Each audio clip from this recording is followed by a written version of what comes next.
रावण को कौन नहीं जानता। हर दशहरे के दिन रावण का पुतला जलाया जाता है। उस दिन को अधर्म पर धर्म की जीत के रूप में मनाया जाता है। रावण की पहचान किसी से छिपी नहीं है।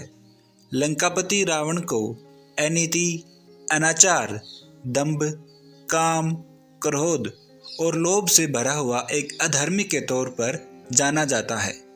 बुराई का दूसरा नाम रावण माना जाता है।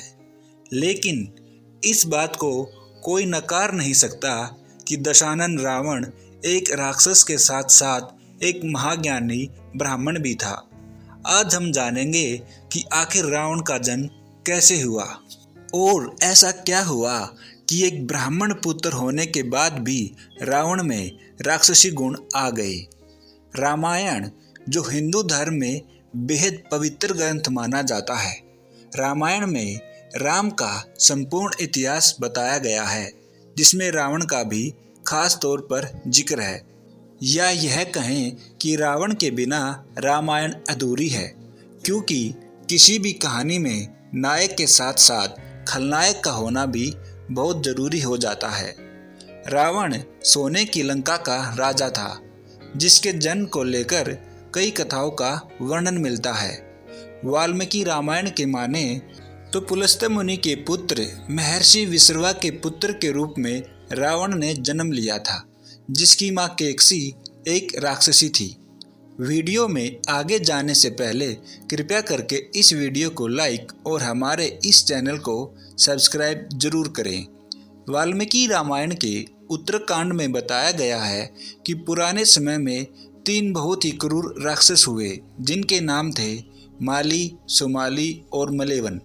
यह राक्षस तीनों भाई थे, जिन्होंने ब्रह्मा की कठिन तपस्या की, जिससे ब्रह्मा ने उन्हें महाबलशाली होने का वरदान दे दिया।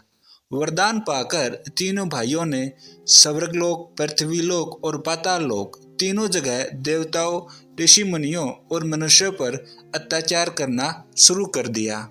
जब उनका अत्याचार ज्यादा बढ़ गया तो देव और ऋषि मुनियों ने भगवान विष्णु से अपनी व्यथा सुनाई, जिसके बाद भगवान विष्णु ने कहा कि आप सभी अपने लोक चले जाएं और डरे नहीं, मैं इन दुष्ट राक्षसों का विनाश करूंगा। दूसरी तरफ तीनों अत्याचारी भाइयों को इस बारे में पता चला तो सेना सहित इंद्रलोक पर तीनों ने आक्रमण कर दिया। ऐसे में इंद्रलोक आकर विष्णु राक्षसों का अंत करने लगे। फिर क्या था, अपनी जान बचाने के लिए सेनापति माली समेत सभी राक्षस लंका की ओर भाग निकले। फिर सभी राक्षस सुमाली के साथ लंका छोड़ पाताल चले गए और वहीं छुप गए और अपने परिवार के साथ रहने लगे। एक दिन सुमाली पृथ्वी लोक में घूमने को आया, जहां उसकी नज़र कुबेर पर पड़ी। लेकिन देवताओं के डर से वह फिर पाताल लोक चला गया और सोचने लगा कि कब तक वो ऐसे डर कर छिपा रहेगा। कुछ तो उपाय निकालना ही पड़ेगा ताकि देवताओं को हराया जा सके।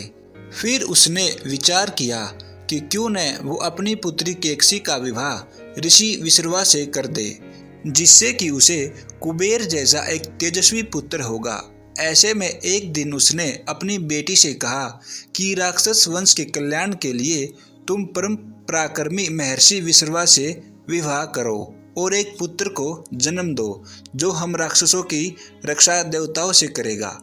केकसी भले ही एक राक्षसी थी, पर उसने धर्म को कभी नहीं छोड़ा था।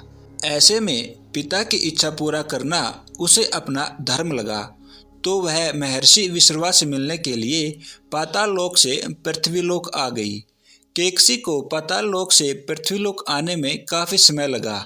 जब तक वह महर्षि विश्रवा के आश्रम में पहुंची तो शाम हो चुकी थी। उस समय भयंकर आंधी भी चल रही थी और बारिश भी हो रही थी। केकसी ने आश्रम पहुंचकर महर्षि का चरण वंदन किया और विवाह करने की इच्छा के बारे में बताया, जिसके बाद महर्षि विश्रवा ने कहा कि हे बद्रे, मैं आपकी इच्छा तो पूरी कर सकता हूँ, लेकिन तुम कुबेला में यहाँ आई हो।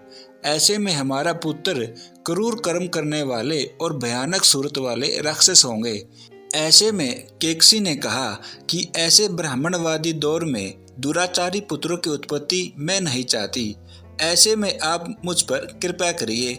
जिस पर महर्षि विश्रवा ने कहा कि तुम्हारा तीसरा पुत्र मुझ जैसा धर्मात्मा होगा। दिन बीते और केकसी ने 10 सिर वाले राक्षस को जन्म दिया, जिसका रंग काला और आकार पहाड़ के जैसा था, जिसका नाम महर्षि विश्रवा ने दशग्रीव रखा और विश्रव का ज्येष्ठ पुत्र रावण के नाम से आगे जाना गया। केकसी के गर्भ से कुंभकर्ण भी हुआ, जो लंबा चौड़ा था, उस समान बड़ा शरीर दूसरा किसी का न था।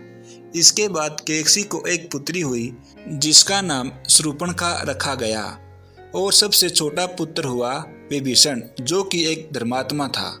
तो दोस्तों, यह थी कहानी रावण के जन्म की। अब आप अच्छे से समझ गए होंगे कि एक ब्राह्मण पुत्र होने के साथ साथ उसमें राक्षसी गुण क्यों आए, क्योंकि वह एक राक्षसी का पुत्र भी था।